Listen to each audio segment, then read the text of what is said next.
지금 바울은 로마 황제 앞에서 재판받기 위해 로마로 압송되고 있는 중입니다.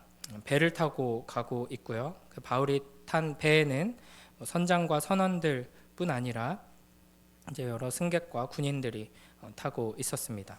21절에 보면 배가 광풍 속에 있으면서 이제 사람들이 며칠 동안 아무것도 먹지 못하고 이제 기진맥진한 상태였음을 알 수 있습니다.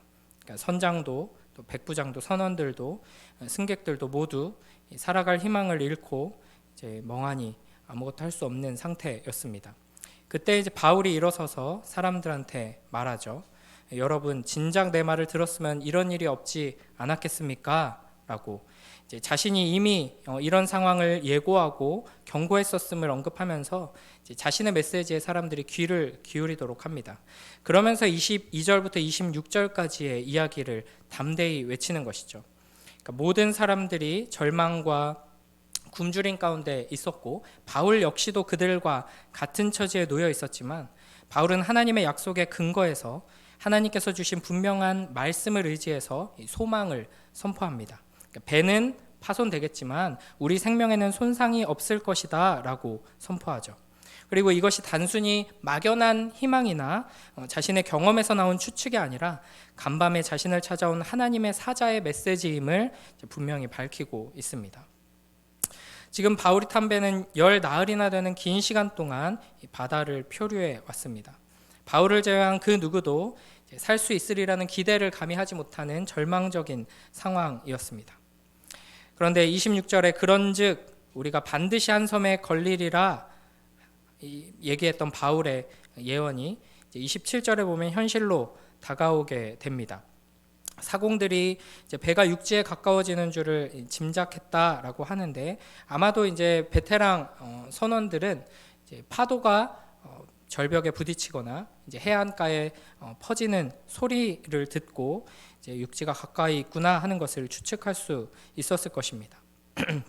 28절에 사공들은 물을 재어 보는데 이제 바다 아래로 이제 무거운 것들을 이제 쭉 내려들어서 이제 물 길이를 재는 것이죠. 수심이 급격하게 얕아지고 있다 하는 것을 파악하고 이제 배가 육지에 접근하고 있다는 것을 확인합니다. 항구가 없는 이 해안에 정박을 시도할 때는 암초에 걸릴 위험이 컸기 때문에 더 이상 전진하지 않고 이제 날이 밝을 때까지 육안으로 확인할 수 있을 때까지 이제 고물에 있는 4개의 닷, 이제 배의 뒷부분에 있는 닷을 내리고 기다렸습니다. 날이 밝아오기를 이제 간절한 마음으로 함께 기다렸겠죠. 30절부터 32절을 보면 그런데 갑자기 사공들이 도망가려고 이제 배 앞머리에 있는 닻을 내리는 척 하다가 이제 거룻배 구명정을 바다에 내려놓습니다. 그러니까 남은 사람들은 어떻게 되든 상관없이 자기들만 살겠다고 아주 이기적인 행동을 하는 것이죠. 이런 행동은 무책임하고 이기적일 뿐 아니라 굉장히 어리석은 행동입니다. 큰 배보다 작은 배가 더 위험할 수도 있기 때문이죠. 그런데 이것을 본 바울이 이 사람들이 배에 있어야 너희가 구원을 받는다라고 말하면서 그들의 도주를 막습니다. 여기서 우리는 이런 바울의 행동을 통해서 그리스도인들이 하나님의 약속을 붙들고 이 세상을 살아갈 때 어떤 태도를 가져야 하는지 아주 중요한 교훈 하나를 얻을 수 있습니다. 바울은 분명 하나님께서 모두 살려주신다는 말을 하나님의 사자를 통해 들었고 그 말씀을, 그 약속을 굳게 믿었을 뿐 아니라 그 말씀을 가지고 선포하고 사람들을 위로했습니다. 그런데 바울은 사공들이 도망가려는 것을 보고 백부장과 군인들에게 이 사람들이 배에 있지 아니하면 너희가 구원 얻지 못하리라 라고 말해서 그 사공들의 도주를 군인들로 하여금 막게 합니다. 그러니까 바울은 하나님이 살려주신다, 하나님께서 도와주신다 라는 믿음이 있었기 때문에 사공들이 도망을 가든 말든 나는 하나님만 붙들 거야 라는 태도를 취하지 않았다는 것이죠. 오히려 그들로 하여금 자신이 맡은 임무와 책임을 다하도록 했습니다. 이렇게 하나님의 약속을 믿고 신뢰하는 사람은 그냥 가만히 있으면 되는 것이 아니라 자기에게 맡겨진 책임을 다해야 한다라는 것을 우리가 기억해야 합니다. 하나님의 구원 역사, 또 은혜와 주권에 대한 믿음과 그 신뢰가 우리로 하여금 우리에게 주어진 어떤 공적인 책임과 의무를 저버리게 만들어서는 결코 안 된다. 그와 같은 신앙은 건전하지 않은 것이다 하는 것을 기억해야 하는 것이죠. 하나님께서는 각자 위치에서 자기에게 주어진 역할을 감당하는 여러 사람들을 사용하셔서 하나님의 뜻을 이루어 가십니다. 그러므로 우리는 각자 하나님께서 맡겨주신 사명에 충실해야 할 뿐 아니라 이 사회 각 분야의 모든 이들이 각자에게 주어진 공적인 역할들을 잘 바르게 수행할 수 있도록 기도하며 도와야 합니다. 그러니까 그리스도인들은 이 사회, 이 공동체라는 한 척의 배가 사람들을 살리는 역할을 잘 감당하도록 각자의 위치에서 성실하고 바르게 일해야 할 뿐 아니라 이 공적 책임을 중시하는 문화를 만들어가는데 앞장서야 하는 것이죠. 이제 종교개혁자 마틴 루터도 이렇게 말했습니다. 모든 것이 나에게 달린 것처럼 최선을 다해 일하고 또 모든 것이 하나님께 달린 것처럼 생명을 걸고 기도하라. 이것이 참된 신앙을 가진 자의 바른 자세인 것이죠. 공동체적이고 사회적인 위기 상황이 올 때마다 나만 살겠다라고 이기적인 선택을 하는 사람들로 인해서 많은 희생들이 생겨나게 됩니다. 그러므로 그리스도인들은 이 광풍과 같은 위기 상황이 올 때 나는 결코 주님을 떠나지 않겠다. 나는 결코 이 공동체를 떠나지 않겠다. 주님 품을 함께 떠나지 않고 있겠다라고 결단할 뿐 아니라 하나님께서 나에게, 우리에게 이 사회를 위해 맡겨주신 공적인 책임을 다하겠다라고 결단해야 하는 것입니다. 이 나라와 이 땅과 이 세상 속에서 하나님께서 우리에게 맡겨주신 이 공적인 책임과 의무를 잘 감당해내므로 사람을 살리는 일에 하나님의 손가발이 되어 쓰임받는 복된 우리 모두가 되길 주님의 이름으로 축복합니다. 이어서 33절부터 38절을 보겠습니다. 33절에 보면 바울은 사람들에게 음식 먹기를 권합니다. 그들이 제대로 먹지 못하고 줄인 지 10나흘이나 되었죠. 아마 광풍이 너무 심해서 먹지 못했을 수도 있고 이 당시 이제 배를 타는 사람들의 대부분의 미신은 이렇게 광풍이 심할 때 우리가 음식을 먹으면 신이 더 노여워한다라는 이제 마음이 있었다고 합니다. 이에 바울은 다시 한번 그들의 생명에 결코 해가 없을 것이다 34절에 위로하고 또 35절에 떡을 받아 모든 사람 앞에서 하나님께 감사하고 나누어 주면서 자기부터 먹기 시작합니다. 이를 보고 모두가 용기를 얻고 이제 음식을 먹을 뿐 아니라 이제 꼭 필요한 것 외에 모두 바다에 버려서 배를 가볍게 합니다. 배가 가벼워야지 이제 해안에 더 가까이 갈 수 있기 때문입니다. 여기서 우리가 주목해 볼 것은 바울이 모든 사람 앞에서 하나님 앞에 축사, 즉 감사 기도를 드렸다 하는 것입니다. 이 위기 속에서도 절망 가운데서도 이 음식을 주시는 하나님, 그리고 우리의 생명을 지켜주겠다 약속하시고 그 약속대로 이루실 하나님에 대한 감사 기도를 드리며 음식을 나누는 것이죠. 아마 이 모습을 본 사람들은 어떻게 저 사람은 이런 상황 속에서 절망하지 않고 소망을 말할 뿐 아니라 저렇게 음식을 먹을 수 있을까라고 놀라기도 하고 이상하게 생각하기도 했을 것입니다. 그리고 덕분에 용기를 얻어서 또 안심하는 사람들도 있었을 것입니다. 우리는 이렇게 주변 사람들에게 이 인생의 또 이 세상의 거친 풍랑 속에서도 말씀을 붙들고 그 말씀에 근거한 평안을 누리며 담대함을 잃지 않고 감사로 나아가는 삶을 보여줘야 하는 의무가 있습니다. 그것이 우리가 교회가 이 땅에 존재하는 이유이고 풍랑이는 이 세상 속에서 교회가 보여줘야 할 믿음의 삶이고 감사의 삶의 모습입니다. 또 이제 배불리 먹은 다음에 남아있던 밀을 바다에 버려서 배를 가볍게 하는 모습을 통해서 우리가 교훈을 얻을 필요가 있습니다. 그러니까 지금 당장 내일 일이 어떻게 될지 모르는 상황, 배가 다 부서지고 어디로 내 마음대로 움직일 수도 없고 저 땅으로 올라가면 살 수 있을지도 정확하지 않은 이런 상황 속에서 사람들은 대부분 무언가 더 손에 쥐고자 합니다. 그러니까 미래에 대한 불안 때문에 내 창고에 더 많이 쌓아놓고 내가 대비하려고 하는 것이 예수님을 알지 못하는 사람들의 일반적인 태도죠. 내가 더 큰 창고에 많은 것을 쌓아놓고 많은 것을 소유하고 붙들어야지 행복할 수 있고 안심할 수 있다라고 여깁니다. 그러나 우리는 진정한 소유, 영원한 소유를 이미 가졌기 때문에 이 생명을 위해서 우리가 이전에 가장 귀하게 여겼던 것들을 과감하게 버릴 수 있습니다. 이 예수 그리스도로 말미암은 영원한 생명보다 귀한 것은 없기 때문입니다.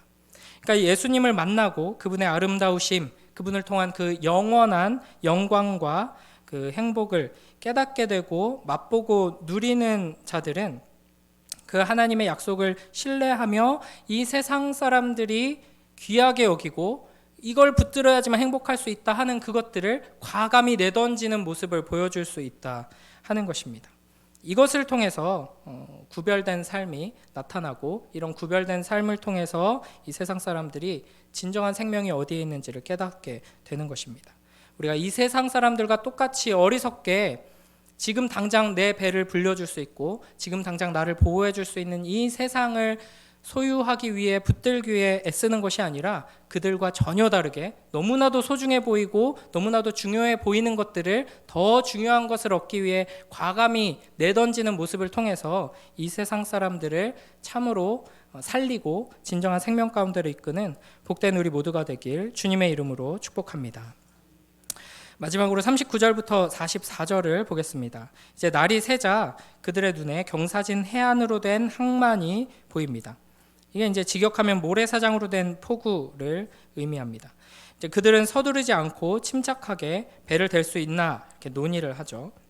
그리고 배를 최대한 가볍게 하기 위해 닻을 끊고 돛을 달아서 천천히 해안을 향해 진입합니다.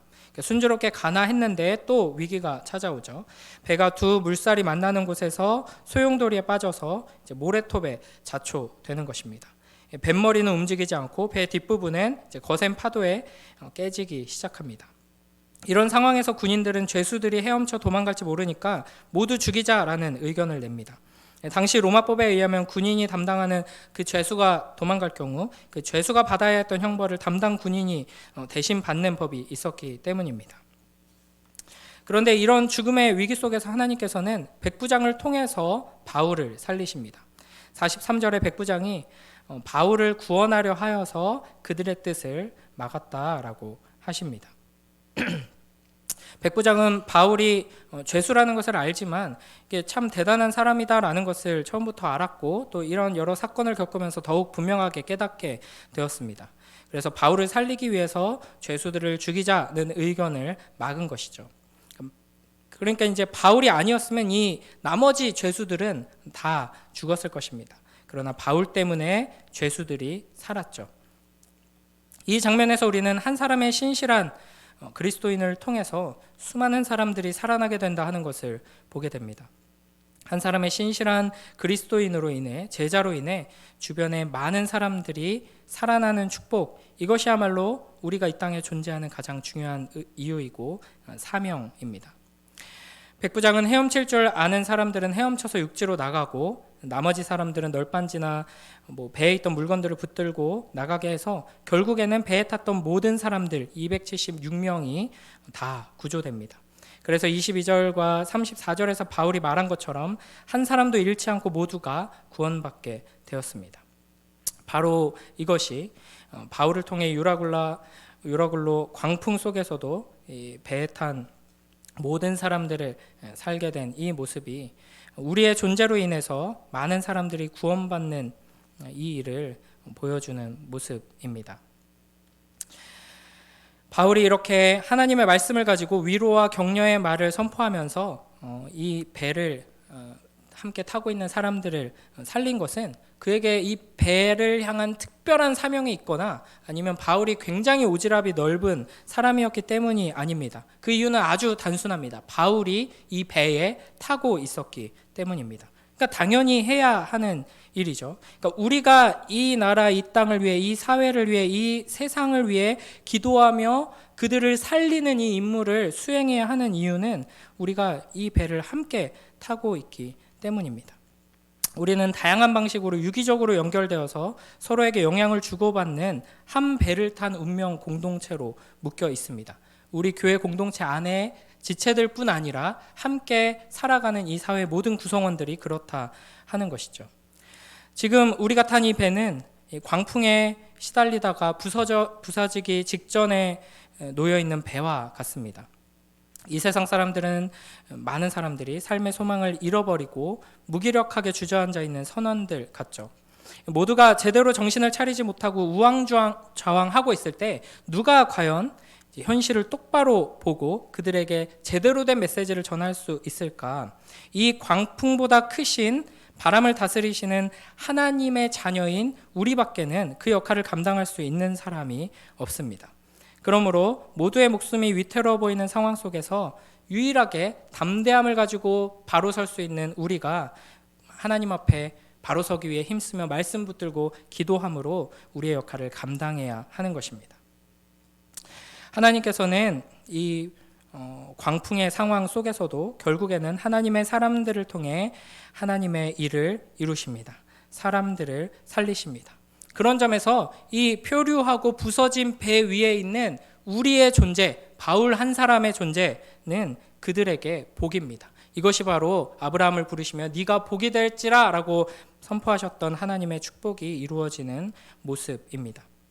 어쩌면 우리는 바울처럼 이 사회 속에서 선주나 선장이나 선원도 아니고 그 배에 함께 타고 있는 군인도 아니고 그저 가장 낮은 죄수의 신분으로 있을지도 모르겠습니다. 감옥에 갇힌 요셉처럼 로마로 가는 배 안에 탄 바울처럼 낮은 자리로 부름받은 상태일지도 모르겠습니다. 그러나 우리는 거기서 하나님의 통치권을 드러내는 자로 살 수 있습니다. 하나님을 믿고 그분과 동행하는 사람으로 살아가며 우리가 속한 가정과 교회와 공동체와 이 사회 속에서 생명을 전하고 사람을 살리는 복이 되는 우리 모두가 되길 주님의 이름으로 축복합니다. 기도하겠습니다. 하나님 아버지 감사합니다. 이 새벽에 하나님의 말씀을 통하여서 광풍으로 다 부서지고 표류하여 더 이상 나아가지 못하는 배 위에서 절망한 사람들 가운데 하나님을 붙든 한 사람 바울을 통해 사람들이 소망을 얻고 생명을 회복하는 모습을 보게 되었습니다. 주님, 우리를 이와 같은 부서진 배와 같은 이 사회 속에서 바울과 같은 생명을 살리고 이 사회 가운데 절망한 자들에게 소망을 전하는 자로 불러주심을 잊지 않게 하여 주시옵소서. 이 광풍을 다스리시는 아버지 하나님 앞에 겸손히 엎드려 하나님의 그 약속을 붙들게 하시고 그 약속을 붙든 자가 누릴 수 있는 참된 평안과 기쁨과 놀라운 축복을 흘려보내는 복된 주님의 자녀들로 설 수 있도록 우리를 축복하여 주시고 사용하여 주시옵소서. 감사드리며 예수님 이름으로 기도드립니다. 아멘.